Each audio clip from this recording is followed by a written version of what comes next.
नमस्कार दोस्तों, ज्ञान गुण सागर में आपका स्वागत है।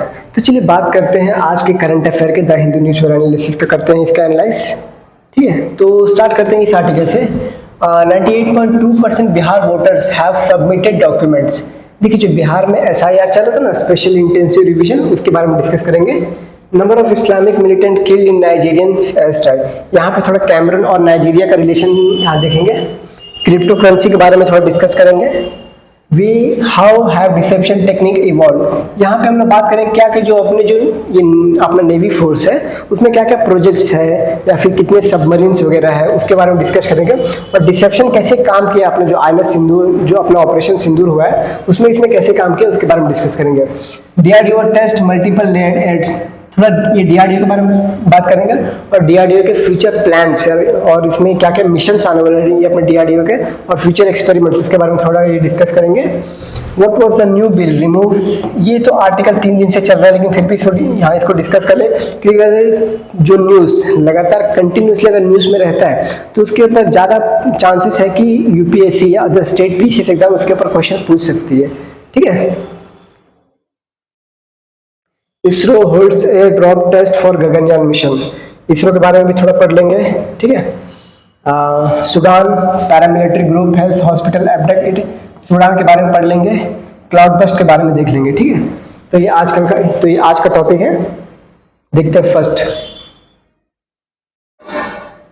98.2% Bihar voters have submitted documents election commission. देखिए जो स्पेशल इंटेंसिव रिवीजन चल रहा है ना बिहार में, उसमें 98% जो इलेक्टर्स हैं, जो कि 7 crore total, approximately 7.2 crore total voters है, 7.24 करोड़ टोटल वोटर्स, इसमें 98.2% ने अपना जो एप्लीकेशन सबमिट कर दिया कि हाँ we are eligible to vote. और जो एलिजिबल नहीं है वो अभी तक नहीं किया है, क्योंकि जो स्पेशल इंटेंसिव रिवीजन में ये था कि जो कि फेक वोटर्स हैं या फिर जिन्होंने जो ये वोटर ID कार्ड उसमें धोखेबाजी से लिया है या फिर ये कोई स्कैम करके लिया है, और जैसे फॉर एग्जांपल जो बांग्लादेशीज वगैरह जो अपने बिहार में एंटर किए हैं वो भी वोट दे रहे हैं ना, तो उनको हटाने के स्पेशल इंटेंसिव रिवीजन लाया गया था। और ताकि जो डेड हो चुके हैं, मतलब जो पर्सन एग्जिस्टेंस में नहीं है, उनके नाम पे भी वोटिंग किया जा रहा था, तो ये सबको हटाने के लिए स्पेशल इंटेंसिव रिवीजन लाया गया था। ठीक है, तो इसी के ऊपर 98.2% लोगों ने अपना डॉक्यूमेंट सबमिट कर दिया है। अब खाली समथिंग अराउंड 1.8% बचे हैं जो कि इनको 24 तक ये देना है। इनका फाइनल डेट क्या है? पब्लिश सितंबर 30 तक इनका लास्ट डेट है शायद से। Yes, next.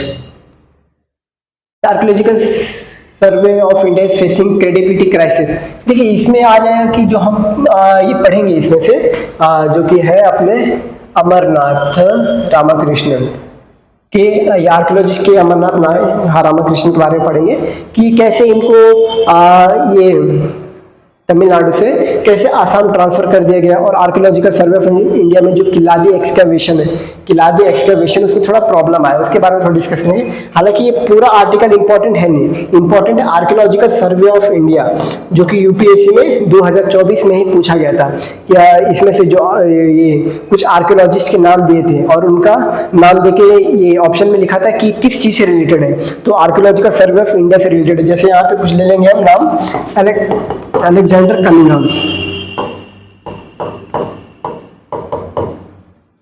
Cunningham, Alexander Cunningham, he is also called as the father of archaeology in India. ठीक है, फिर आते हैं अपने मॉरिटाइन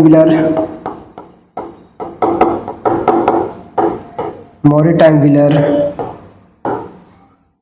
जेम्स प्रिंसेप,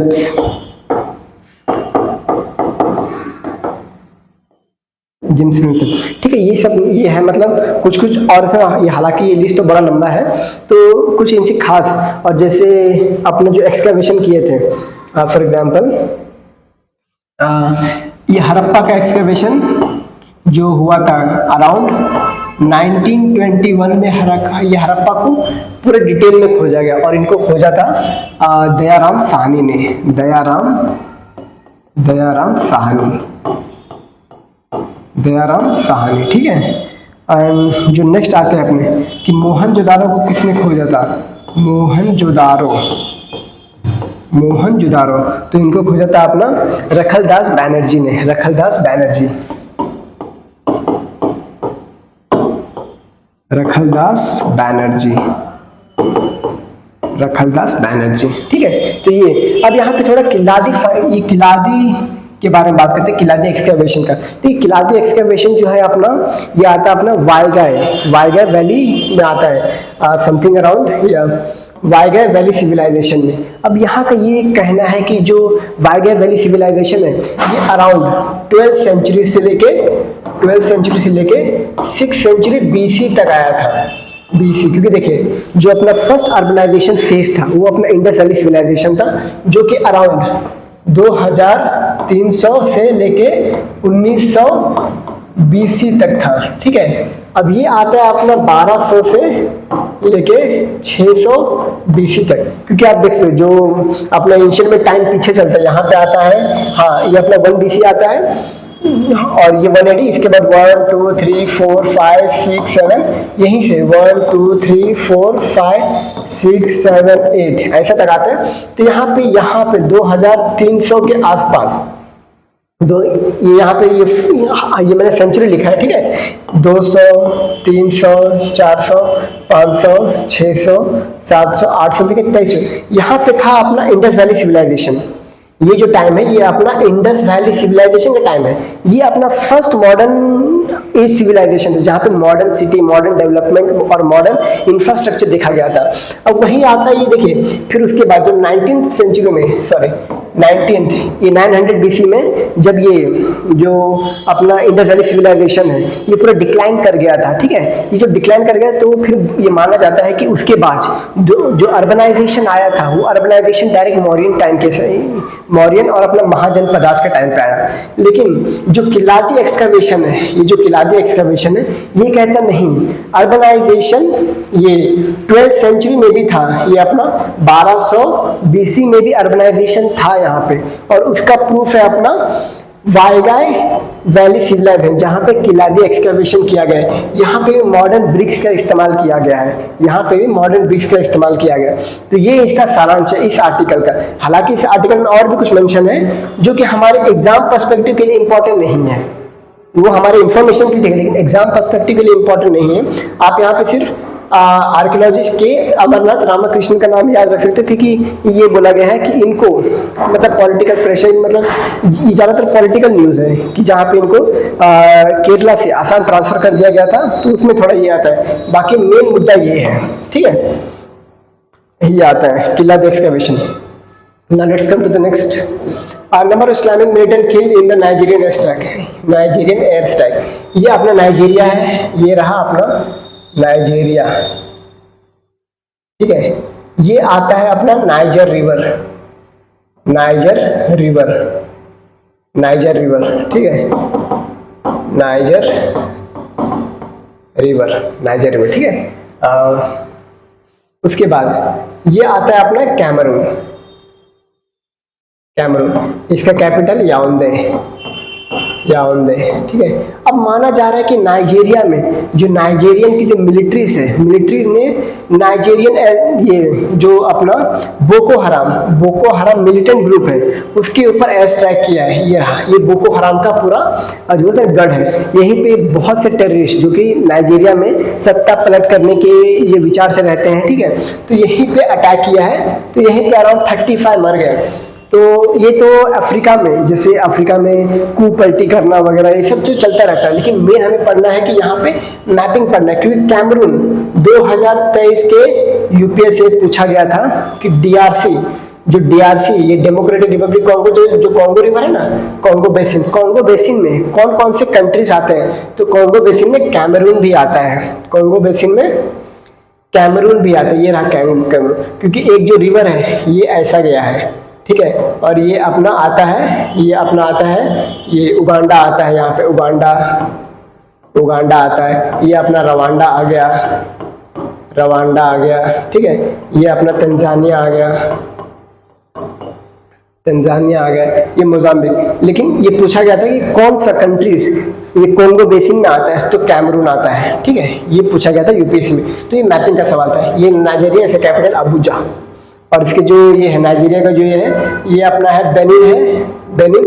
आप बुर्किना फासो को नहीं ले सकते क्योंकि बुर्किना फासो इसका बाउंड्री में नहीं आता है, इसका बाउंड्री में आता नाइजर आता है, ये रहा नाइजर, ये अपना है छाड, ये चाड है, ठीक है।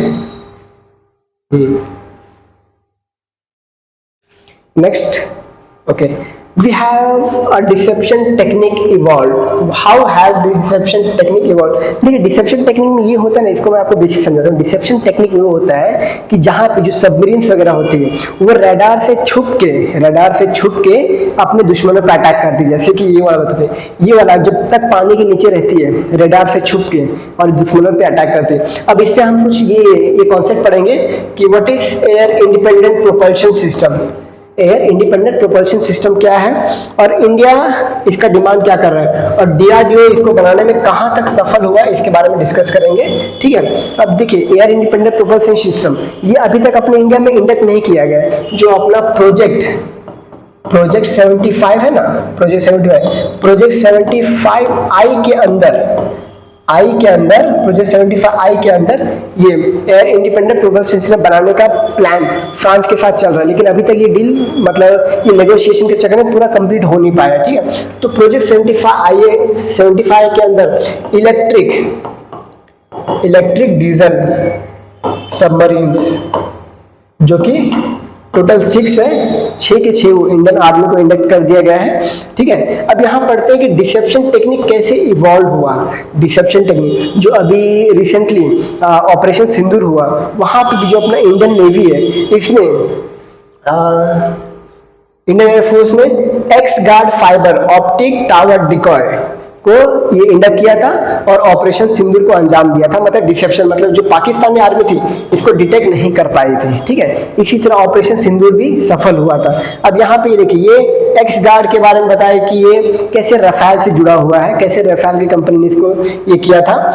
और उसके बाद इसमें थोड़ा अगर वेट वगैरह दिया गया है, ठीक है। ये हालांकि पूछता नहीं है यूपीएससी या फिर कोई स्टेट एग्जाम, आपको इसमें से पूछा जाएगा। प्रोजेक्ट 75 आई, प्रोजेक्ट 15B, इसमें कौन कौन से शिप्स आते हैं। जैसे ये अपना विशाखापट्टनम क्लास है, विशाखापट्टनम क्लास, इसी में अपना आईएनएस सूरत आता है, आईएनएस इम्फाल आता है, आईएनएस विशाखापट्टनम आता है, आईएनएस इम्फाल, आईएनएस सूरत, ठीक है। अब इसी में आपका आ जाता है प्रोजेक्ट 17, हाँ प्रोजेक्ट 17 आ जाता है। ये है अपना प्रोजेक्ट 17, हाँ ये इसको बोलते हैं स्कॉर्पियन क्लास।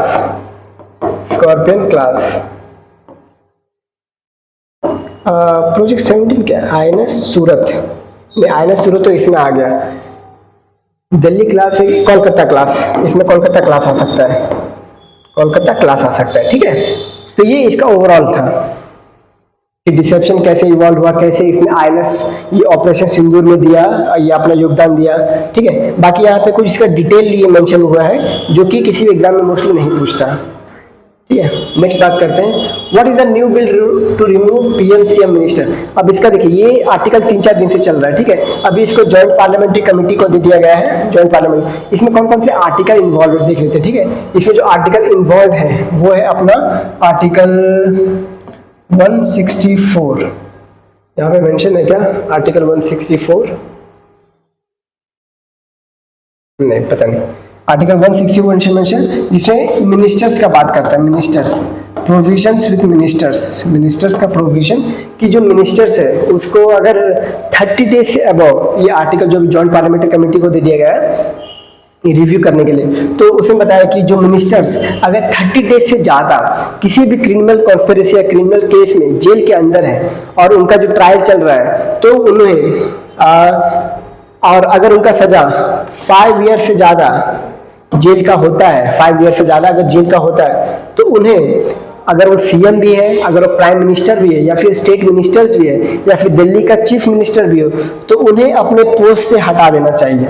वो अपने पोस्ट है, अगर वो वॉलंटरली अगर रेजिग्नेशन नहीं दे रहे हैं तो प्रेसिडेंट, अगर प्राइम मिनिस्टर है या फिर ये मिनिस्टर ऑफ स्टेट है अपना यूनियन में, तो उसको प्रेसिडेंट हटा देंगे।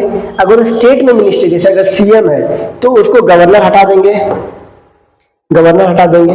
और अगर वो दिल्ली का या पुडुचेरी का या फिर जम्मू कश्मीर का सीएम या मिनिस्टर है तो उसको लेफ्टिनेंट गवर्नर, जो गवर्नर्स रहते हैं वो हटा देंगे उनको, ठीक है। ये है इसका सारांश। अब इसमें ये भी बताया गया कि ये ऐसा वाला आर्टिकल तो पहले भी था, जैसे अपना ये रिप्रेजेंटेशन ऑफ पीपल्स एक्ट है ना,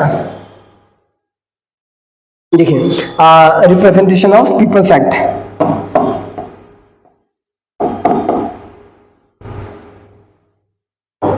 रिप्रेजेंटेशन ऑफ पीपल्स एक्ट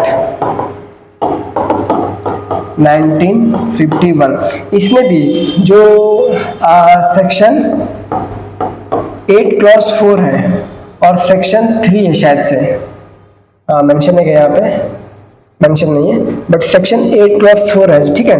इसमें लिखा गया कि कोई भी मिनिस्टर्स, मेंबर ऑफ पार्लियामेंट, हम मिनिस्टर्स, मेंबर ऑफ पार्लियामेंट, अगर वो 6 साल से ज्यादा, अगर किसी केस में 6 साल से ज्यादा अगर जेल के लिए उसको सजा मिल गई है तो वो मेंबर ऑफ पार्लियामेंट नहीं रहेगा, उसे हटा दिया जाएगा।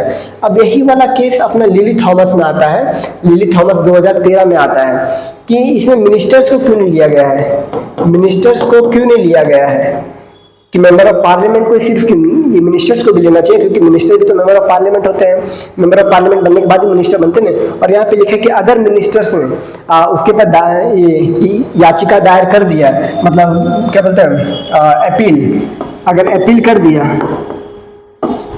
तो वो जेल में नहीं रह सकते, मतलब ये उनको जेल से बाहर, जब तो उनके बाद ट्रायल चल रहा है वो जेल से बाहर रह सकते हैं। तो फिर यही लिली थॉमस केस में सुप्रीम कोर्ट ने इसको अनकॉन्स्टिट्यूशनल बताया कि सिर्फ एमपी नहीं, अगर कोई एमपी में मिनिस्टर भी है उसको भी लेना पड़ेगा, ठीक है।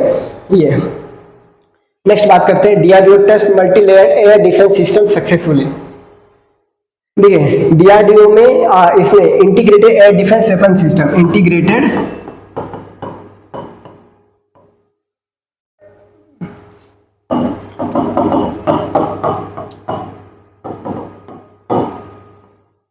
एयर डिफेंस सिस्टम लॉन्च किया है, ठीक है। अब इसमें क्या आता है, इसमें 3 चीज आ जाता है, ठीक है। एक अपना आता है वोशार्ट्स, VSHO,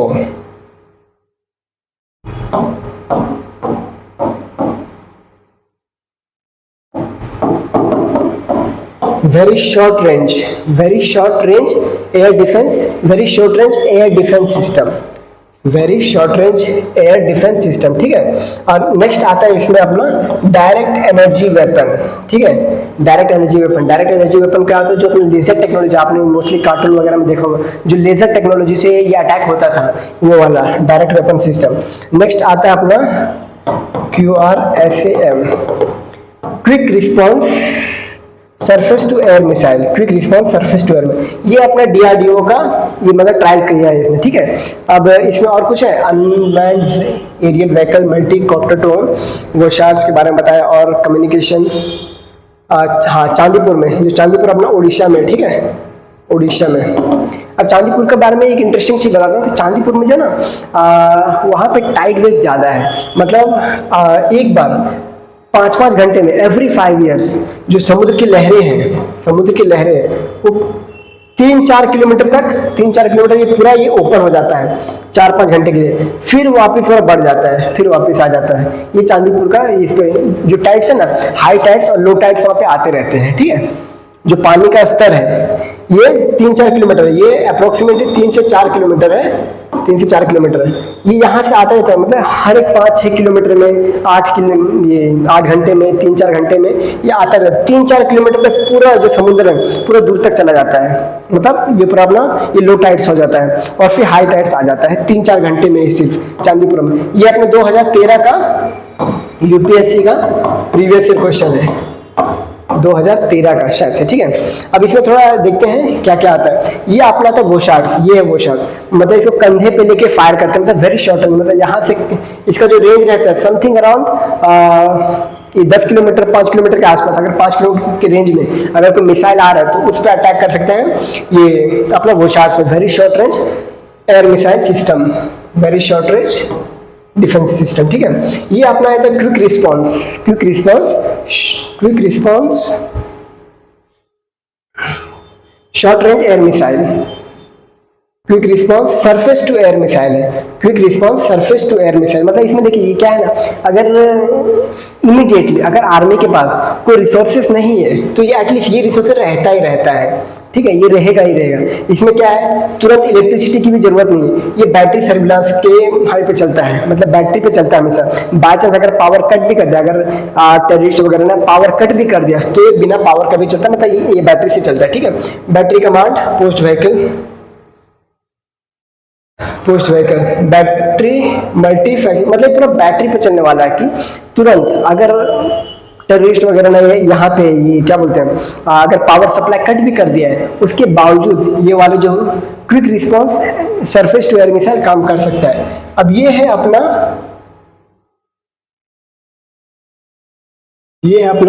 डायरेक्ट मिसाइल सिस्टम, ये है, ये देखिए ये है अपना डायरेक्ट मिसाइल सिस्टम। यहाँ से जो लेजर जा रहा है, लेजर आपने कार्टून में ये हाँ अक्सर देखो, किसी भी जो अगर फाइटर प्लेन से किसी को अटैक करने के लिए ये वाला लेजर जा रहा है डायरेक्ट, ठीक है। ये अपना डायरेक्ट एनर्जी वेपन्स। अभी इसको डीआरडीओ पूरा डिटेल में इसके ऊपर काम कर रहे हैं, डायरेक्ट एनर्जी वेपन्स के ऊपर।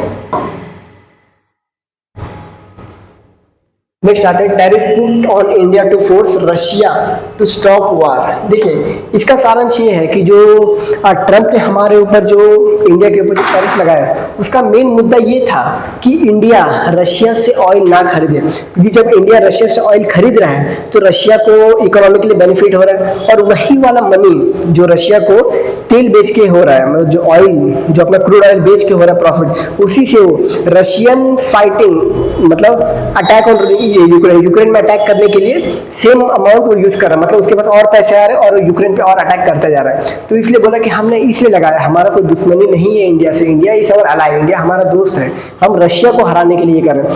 लेकिन यही बात अगर रशिया को ये करने के लिए तो चाइना के ऊपर क्यों नहीं लगाया? देखो क्रिटिसाइजिंग चाइना तो सबसे ज्यादा ले रहा है, हम तो फिर भी रशियन ऑयल कम ले रहे हैं, लेकिन चाइना तो हमसे भी ज्यादा ले रहा है। तो चाइना के ऊपर 30% के टैरिफ क्यों है? 30% का टैरिफ चाइना के ऊपर और इंडिया के ऊपर 50% का टैरिफ, जबकि चाइना का जो इकोनॉमी जीडीपी है ये $17 ट्रिलियन है और इंडिया का सिर्फ $4.1 ट्रिलियन। तो हमारे ऊपर क्यों लगा रहे हो? ये इसका ये है, ठीक है। नेक्स्ट वाला देखते हैं, गगनयान मिशन के ऊपर है। यहाँ पे ये वाला इंटीग्रेटेड एयर ड्रॉप टेस्ट कर लिए गए। ये जो है ना रॉक के ये हेलीकॉप्टर है, ये चिनूक है, ये चिनूक हेलीकॉप्टर है, चिनूक हेलीकॉप्टर, ठीक है। ISRO successful complete first integrated air drop test. मतलब देखिए इसमें क्या है ना, अपना जो गगनयान मिशन है, गगनयान मिशन में ये था कि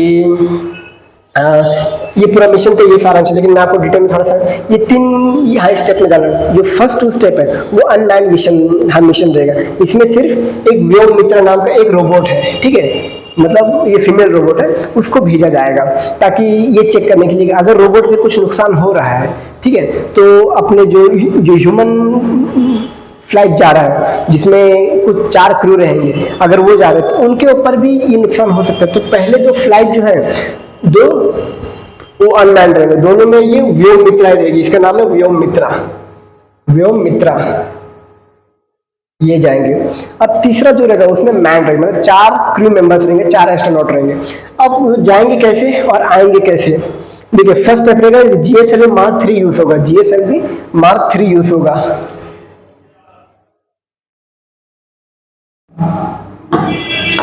GSLV Mark 3 इंडिया का अभी तक का मोस्ट पावरफुल रॉकेट है। ये कम से कम 4000 kg तक का वजन उठा सकता है, ठीक है। तो इससे लॉन्च होगा। उसके बाद ऑर्बिट मॉड्यूल करेगा समथिंग अराउंड 300 से 400 किलोमीटर लो अर्थ ऑर्बिट पे, ठीक है। वहां पे ये अपना अर्थ है, इसका जो डिस्टेंस है ना ये 300 किलोमीटर है, 300 से 400 किलोमीटर तक, 300 से 400 किलोमीटर तक, 400 किलोमीटर। अब ये वहां पे 7 डेज तक रहेंगे, 7 डेज तक स्टे करेंगे, हाई स्टे करेंगे और वहां पे जो भी एक्सपेरिमेंट वगैरह थोड़ा सा है वो करेंगे, ठीक है।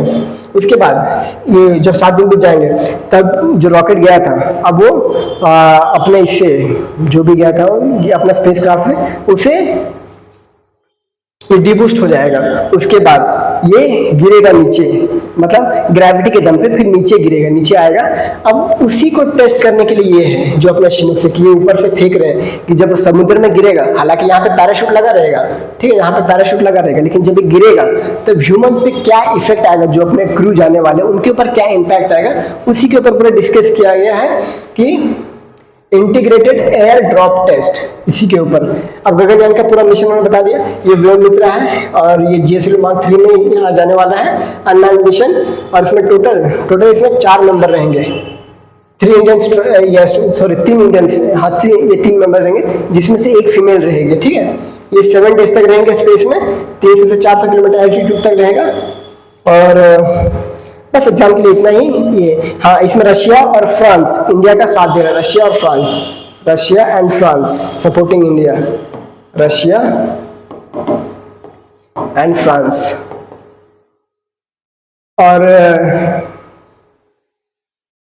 जो अपने शुक्ला जी जो ग्रुप कमांडर जो अभी ये इंटरनेशनल स्पेस स्टेशन पे गए थे, ये अपने फैल्कन 9 के बदौलत ये अपने नासा से गए थे, वो इसके ग्रुप कैप्टन रहेंगे, ठीक है। ये इसका ये हो गया मुद्दा।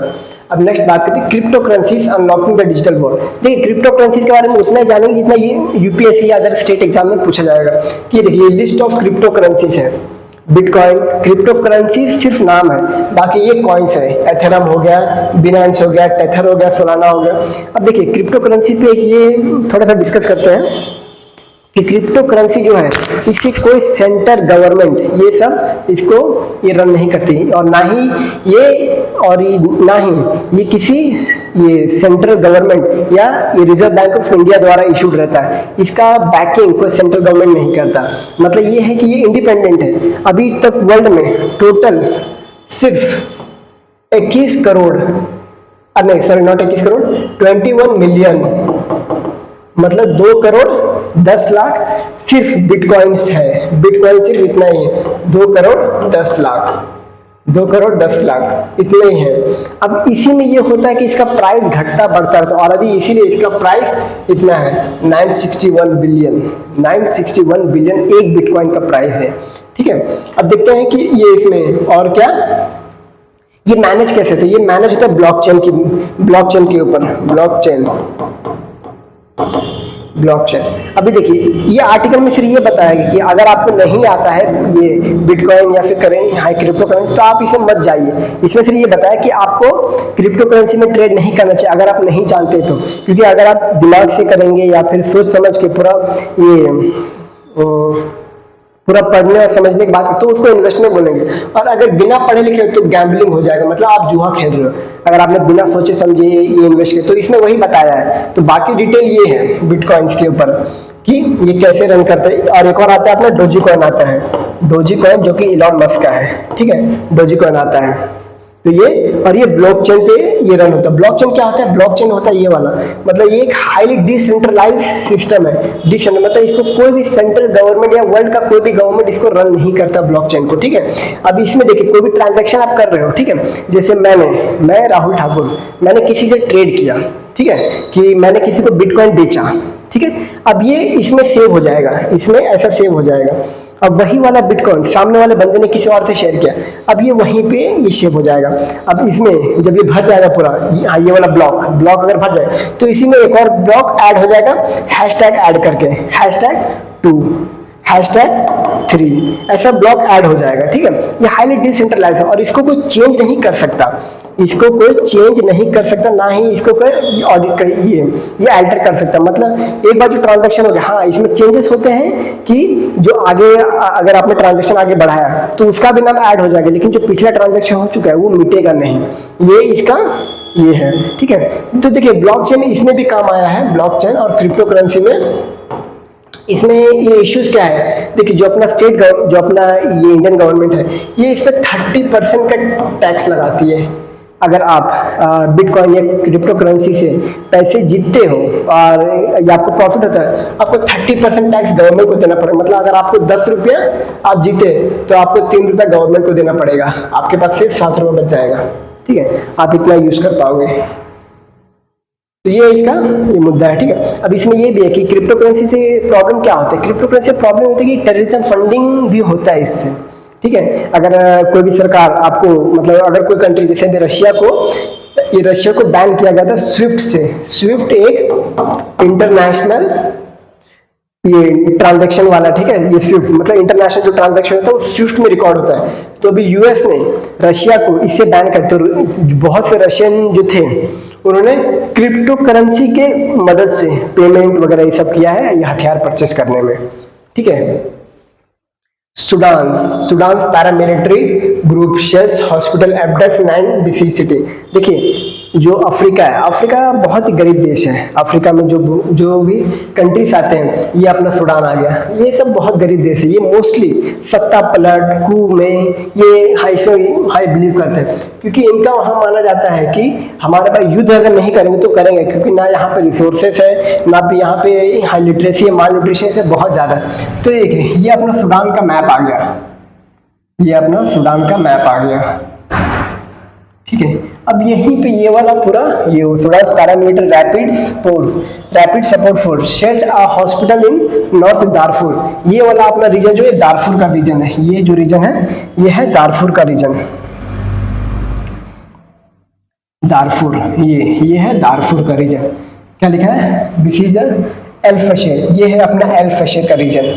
एल फशर का reason abducted 6 women and 2 children from displaced camp, rescue a medic said on Sunday, more than 20 camp resident। मतलब जो मिलिटेंट्स है उसने ये किडनैप किया है। तो हालांकि ये तो रोज होता रहता है, तो हमें सूडान का मैप जानना है। तो ये अपना यहाँ पे आ जाता है इजिप्ट आ जाता है। ये अपना आ जाता है लीबिया आ गया। ये आ जाता है चैड, ये लेक चैड है। ठीक है, ये आता है अपना साउथ सूडान, ये अपना साउथ सूडान। ये डेमोक्रेटिक रिपब्लिक कॉन्गो है, ये रिपब्लिक कॉन्गो है, रिपब्लिक कॉन्गो। और ये है डीआरसी, डेमोक्रेटिक रिपब्लिक कॉन्गो। ये रिपब्लिक ऑफ कॉन्गो है, ये रिपब्लिक ऑफ कॉन्गो है, ये डेमोक्रेटिक रिपब्लिक कॉन्गो है। ठीक है, सेंट्रल अफ्रीकन रिपब्लिक है उसका नाम, सेंट्रल अफ्रीकन रिपब्लिक है इसका। हाई कॉन्गो नहीं, सेंट्रल अफ्रीकन रिपब्लिक है। ये साउथ सूडान है, ये इथियोपिया है, ये इरिट्रिया है। ठीक है, ये अपना पूरा अफ्रीका का मैप हो गया। नेक्स्ट आर्टिकल की तरफ बढ़ते हैं। Cloud burst. देखिए क्लाउड बर्स्ट को सिस्टम में समझिए कि एक शॉट में कि किसी भी एरिया में सब ये 2023 स्क्वायर किलोमीटर का एक एरिया है, इस पे 100 mm या फिर 1 सेंटीमीटर का बारिश हुआ 1 घंटे में, 1 आवर में, इसी को बोलते हैं क्लाउड बर्स्ट। इसी को क्लाउड बर्स्ट बोलते हैं, जो कि अभी किस टावर में हुआ, उत्तरकाशी जो अपना उत्तराखंड है, उत्तरकाशी डिस्ट्रिक्ट में हुआ यहाँ पे। और बहुत से जान मतलब ये किस टावर में अराउंड 60 पीपल मर गए। और उत्तरकाशी में उतना थैंक गॉड कि ज़्यादा ये अटैक नहीं, वहाँ पे सिर्फ क्या एक लाइफ बहुत ज़्यादा होता है, एक लाइफ की जान गई है। और अभी रिसेंटली कहाँ पे हुआ है, वर्ल्ड मेट्रोलॉजिकल डिपार्टमेंट ने इसको बताया है कि 100 mm मतलब 1 सेंटीमीटर पर आवर के बारे में बताया है इतना। नेक्स्ट आर्टिकल बात करते हैं। ये देखिए नेक्स्ट आर्टिकल है, ये अपना नासा से आता है। ठीक है, नासा। अब इसमें क्या है, इसका नाम है crude health performance exploration analogue, crude health performance exploration analogue, CHAPEA. ठीक है, यहाँ पे ये है कि ये हॉस्टन में है, हॉस्टन जो कि कहाँ पे है, जॉनसन स्पेस। ये हॉस्टन मतलब एक स्टेट है यूएसए में, वहां पे जॉनसन स्पेस है, जॉनसन स्पेस। वहां पे मार्स लाइक कंडीशन बनाया गया है, उसी में मार्स। और यहाँ पे 1 साल तक 1 ईयर तक कुछ क्रू मेंबर्स रहेंगे और देखेंगे कि मतलब इनको वहां पे same to same Mars like environment provide किया जाएगा कि मार्स में लोग कैसे रहें। यहाँ पे इनको बहुत सी कम सुविधाएं मिलेंगी, मतलब जो भी चीज सपोज, और इनको बहुत मतलब बोलते ना कि एटमॉस्फेरिक प्रेशर झेलना पड़ेगा, मतलब यहाँ पे एनवायरनमेंट वैसा किया जाएगा कि एटमॉस्फेरिक प्रेशर इनको मार्स जैसा लगे, इनको बहुत कम रिसोर्सेज मिलेगा, मतलब खाना भी लिमिटेड मिलेगा ताकि ज्यादा समय तक मार्स पे जिंदा रह सके। मतलब ये एक तरह का एक्सपेरिमेंट है कि जो फ्यूचर मार्स मिशन है कि मार्स पे लोग कैसे रहेंगे, उस प्रकार से इसका पूरा एक्सपेरिमेंट है ये मार्स मिशन के लिए। ठीक है, ये नासा के द्वारा कंडक्ट कराया गया। तो धन्यवाद गाइस, आज का ये द हिंदू एनालिसिस यहीं पे खत्म करते हैं। कल का एनालिसिस हम जल्दी लाएंगे। ठीक है, धन्यवाद।